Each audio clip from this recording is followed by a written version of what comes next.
உலகம் யாவையும் தாமுலகாங்களும் நிலைபெறுந்தலும் நீங்களும் நீங்களா அழகிலா விளையாட்டுடையார் அவதலைவரன் அவர்க்கே சரணங்களே.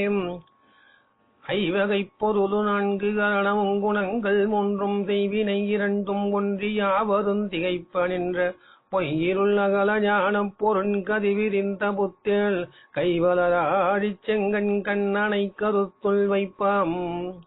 ஆன்மலாபம் கீதை காட்டும் பாதை என்ற தலைப்பிலே பகவத்கீதையின் ஸ்லோகங்களின் தமிழ் அர்த்தத்தை நாம் சிந்தனை செய்து கொண்டு வருகிறோம்.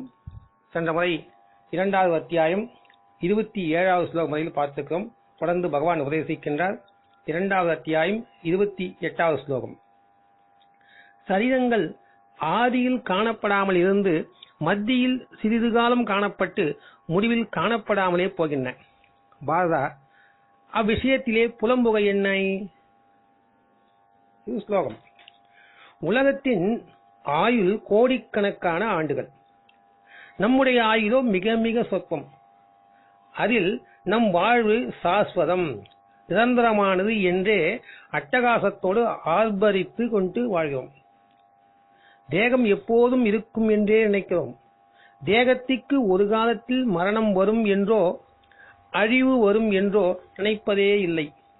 அல்லது அந்த எண்ணம் வராமல் இருக்க ஏதாவது செய்து கொண்டே இருக்கின்றோம். தேகத்தின் நிலை என்ன? தாயின் கருவிலேயும் உருவமில்லாத காலம் உண்டு. தவிர தந்தையிடம் 2 மாதம் தாயிடம் 10 மாதம் இருந்த பின்பே பிறப்பதாக சாஸ்திரம் தெரிவிக்கிறது. இதனாலேயே கணவர் வழி மூலம் அல்லாமல் யாக பாயசம் மூலம் கருவுற்ற கௌசல்யை 12 மாதங்கள் கருவில் வைத்திருந்ததாக சொல்லப்படுகின்றது. ஆக ஆதியிலும் தேகம் காணப்படவில்லை. பின்பு வாழ்கின்ற சிறிது காலம் காணப்பட்டு மரணத்திற்கு பின் மண்ணோடு மண்ணாக மறைந்து விடுகின்றது. எந்த பொருள் ஆதி அந்தம் ஆகியவற்றில் இல்லாமல் நடுவில் மட்டும் உள்ளதோ அதனை எப்போதும் உள்ள பொருளாக எப்படி கருதுவது? அது இல்லை என்ற கணக்கிலேயே எடுத்துக்கொள்ளலாம். நடுவில் சிறிது காலம் காணப்படும் தேகத்தை நிரந்தரமானது என்று எண்ணாதே என்று பகவான் உரைக்கின்றார். இதுவும் உலகாதாய வழியே. உறவினர்கள் காரண காரிய நிமித்தமாய் வந்தவர்களே, அவர்களும் இடையில் வந்தவர்கள் என்பதே கருத்து. அடுத்த ஸ்லோகம் 29, 30. ஒருவன் இவ்வான்மாவை ஆச்சரியமானது போல் பார்க்கின்றான். அப்படியே இன்னொருவன் ஆச்சரியமானது போல் சொல்லுகின்றான்.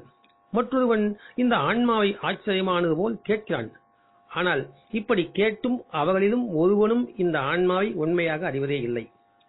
பாரதா, எல்லாருடைய தேகங்கள் கொல்லப்பட்ட போதிலும் இத்தேகங்களை உடைய ஆன்மாவானது ஒருபோதும் கொல்ல முடியாது. ஆகத்தால் நீ பீஷ்மர் முதலான சகல பிராணிகளை குறித்தும் துக்கப்படுத்த தகுந்தவன் அல்ல என்று கூறுகிறார். எனக்கு தெரிந்த சாமியார் அவர் கீதையில் எந்த ஸ்லோகத்தின் பொருளை கூறினாலும் அதற்கு சரியான வடமொழி ஸ்லோகத்தை சொல்லிவிடுவார். இதேபோல் கீதையை மனப்பாடம் செய்து ஒப்புவிப்பவர்களும் இருக்கின்றார்கள்.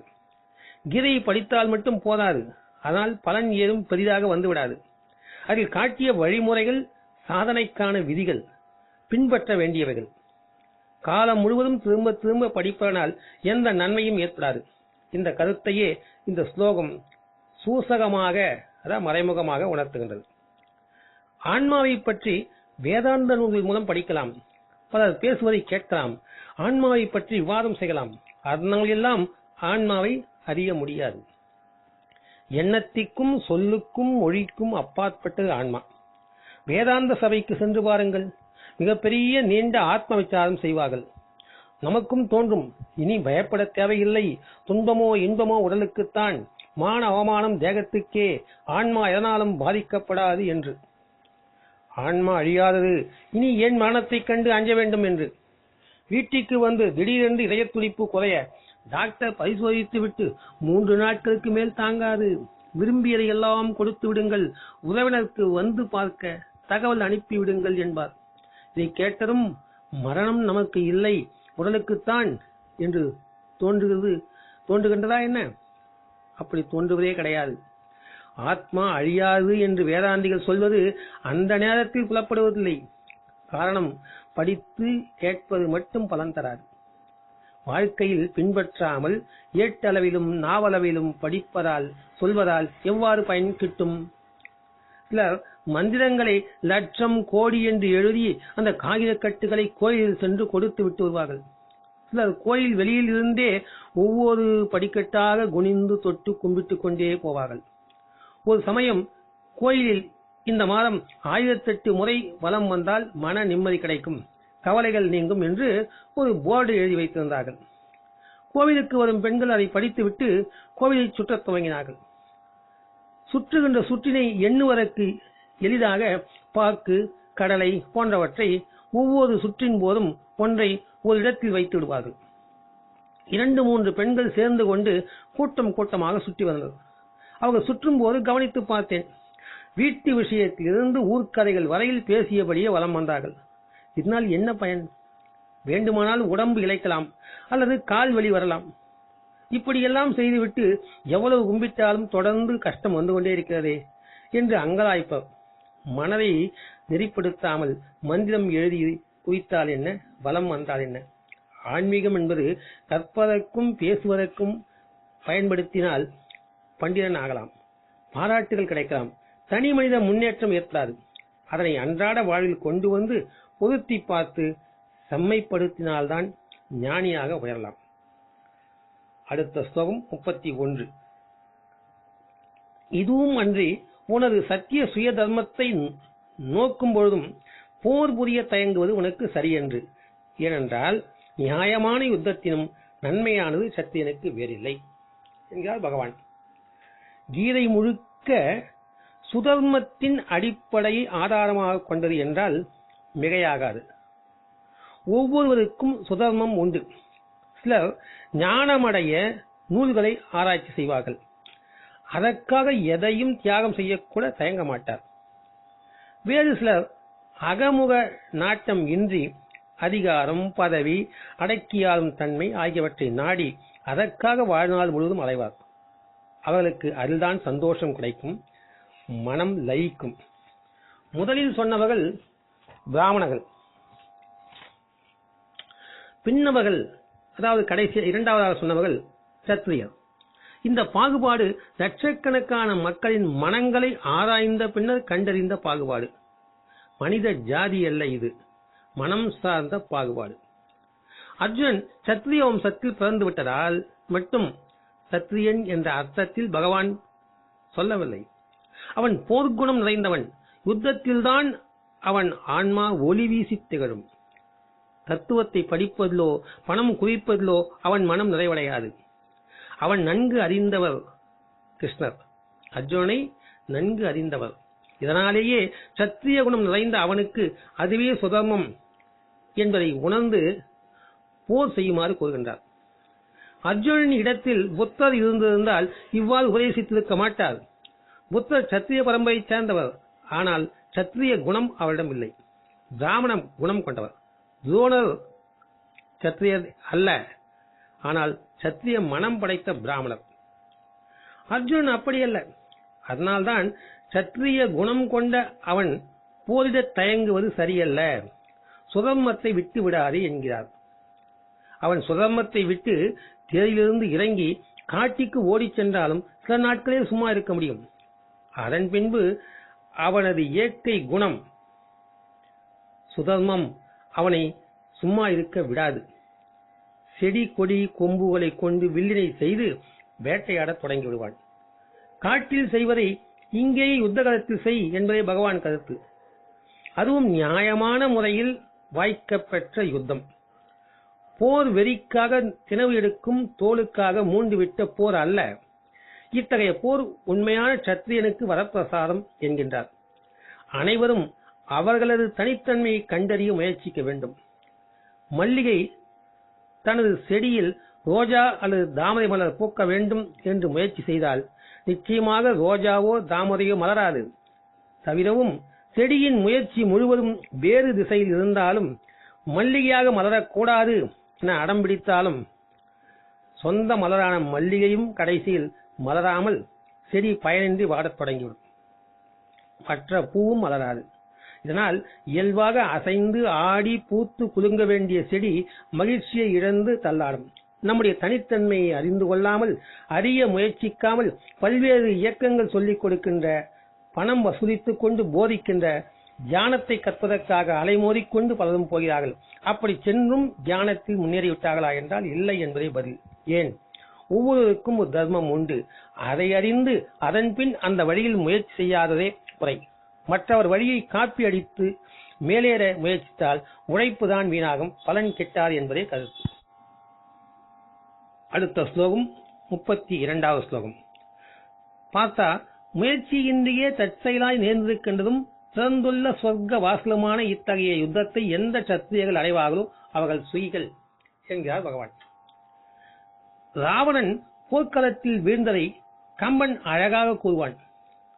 சாதுக்களையும் துறவிகளையும் தேவர்களையும் அடக்கி ஆண்டதில் அவனது முகம் மகிழ்ச்சி அடைந்ததை காட்டிலும் இறக்கும் சமயத்தில் மும்மடங்கு பொலிவுற்றது என்று ராமனின் அம்புபட்டு இறந்ததற்காக மட்டுமல்ல, ராமன் புகழ் இருக்கும் வரை தனது பெயரும் இருக்கும் என்பதற்காக மட்டுமல்ல, ராவணன் சத்திரியன் போர்க்களத்தில் கடைசி வரை போரிட்டு வீர மரணம் அடைந்ததற்காக அவன் முகம் முன் எப்போதும் இல்லாத அளவுக்கு பொலிவடைந்ததாம். சத்திரியர்களின் சுகம் அவர்களின் பிறவி பயன் போர்க்களத்திலே வீரதீரமாய் போயிடுவதும், அது தோல்வியுற்றாலும் பின்னடைந்து ஓடாமல் வீர மரணம் அடைவதும்தான். அதுவே சத்திரியர்களுக்கு சொர்க்க வாசல். இலக்கியங்கள் போர் வீரத்தை பற்றி பலவாறாக எடுத்து சொல்லியிருக்கின்றன. போரிலே தன் மகன் மாண்டு விட்டான் என்ற செய்தி கேட்ட அவனுடைய தாய் போர்க்களத்திற்கு ஓடி வந்தாள். மகன் குப்புற விழுந்து இறந்து கிடந்தான். மகனுக்காக அழுவதற்கு முன்னால் என்ன செய்தால் தெரியுமா? அழுவதற்கு முன்பாக மகனின் மார்பை தடவி பார்த்தாலும் அந்த தாய். ஏன்?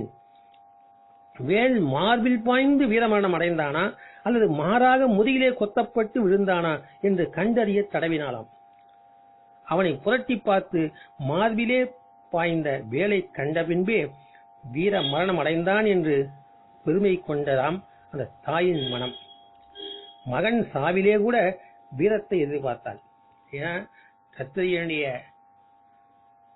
குணம் அவன் போர்க்களத்திலே தான் அவன் சிறந்து விளங்குவது. அதிலேதான் அவன் திருப்தி அடைவான்.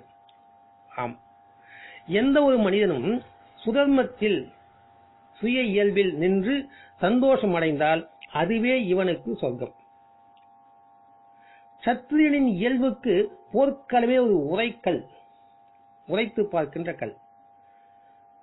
மரணத்தை கண்டு அஞ்சாமல் ஒரு கை வெட்டப்பட்டாலும் வாடாத முகத்துடன் துவளாமல் மற்றொரு கையோடு இறுதி வரை எதிர்த்து போரிடுவதே அவனுக்கு சந்தோஷம். இது சண்டையிடுவதற்காகவே மூண்ட யுத்தம் அல்ல. இப்ப குருட்சேத்திரத்திலே மூண்டிருக்கின்ற யுத்தம் சண்டையிடுவதற்காகவே மூண்ட யுத்தம் அல்ல. இந்த தர்ம யுத்தத்தை அடைந்த சத்திரியர்கள் பாக்கியவான்கள். ஆனால் அஞ்சாதே என்று பகவான் சொல்கின்றார். முயற்சியின்றி கிடைத்தவற்றில் திருப்தி கொள் என்கிறார் பகவான்.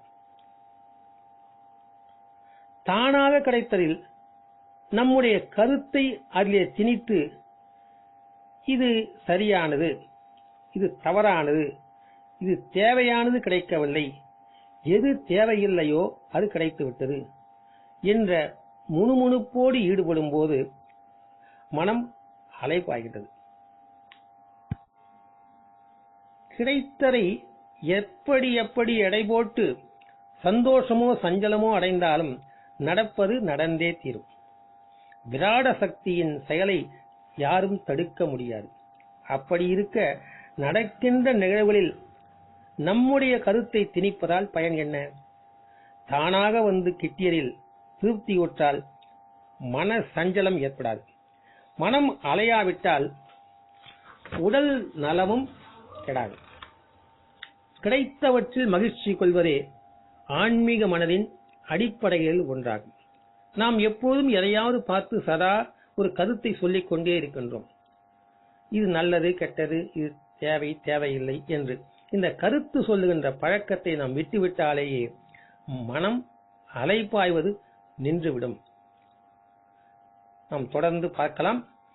ஓம் தத்சத் ஸ்ரீ கிருஷ்ணாய பரபிரம்மணே நமக.